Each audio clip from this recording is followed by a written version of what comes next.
অনেক তো হলো দাদা আর বোনের রান্না। আজকে তোমাদের সাথে শেয়ার করব মা আর মেয়ের রান্না। তো সকালবেলা মা বলল যে আজকে বিকালে পালং পরোটা আর আলুর দম রান্না করবি।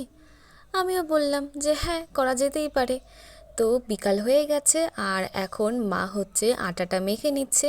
ওইদিকে পালং পেস্ট করে নিয়েছিল, তারপরে আটা মেখে নিল। আর এইদিকে আমি আলুর দম করার জন্য আলুগুলো সিদ্ধ বসিয়ে দিয়েছিলাম।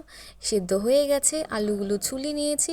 আর এইদিকে পেঁয়াজ, টমেটো, কড়াইশুঁটি, লঙ্কা, আদা, রসুন যা যা লাগবে সব পরিষ্কার করে ধুয়ে কেটে নিয়েছি।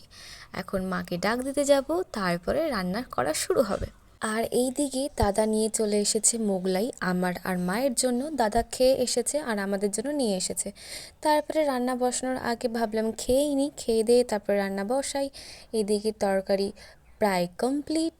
আর আরেক দিকে পরোটা বানানো শুরু হচ্ছিল। মা ওইদিকে বেলছিল আর আমি এইদিকে পরোটা ভাজছিলাম।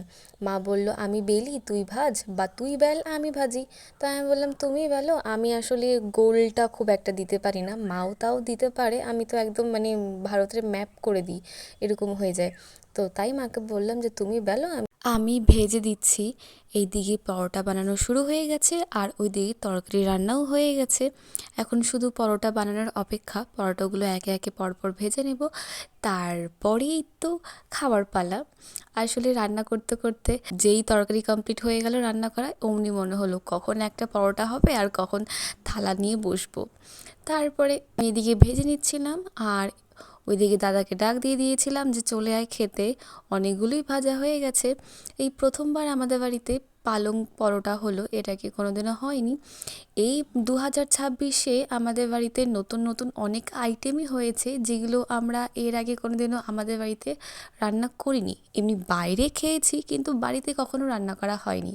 2026 যেই না পড়েছে, মানে জানুয়ারি মাসে আমরা কত কত নতুন নতুন আইটেম রান্না করে যে খেয়েছি তা বলে বোঝাতে পারবো না। আগে না ভাবতাম কি রান্না করব কি খাবো ভেবেই না বিরক্ত লাগতো, কিন্তু এখন বুঝলাম যে রান্না জিনিসটা কিন্তু খুব একটা খারাপ না, রান্না করতে কিন্তু ভালোই লাগে।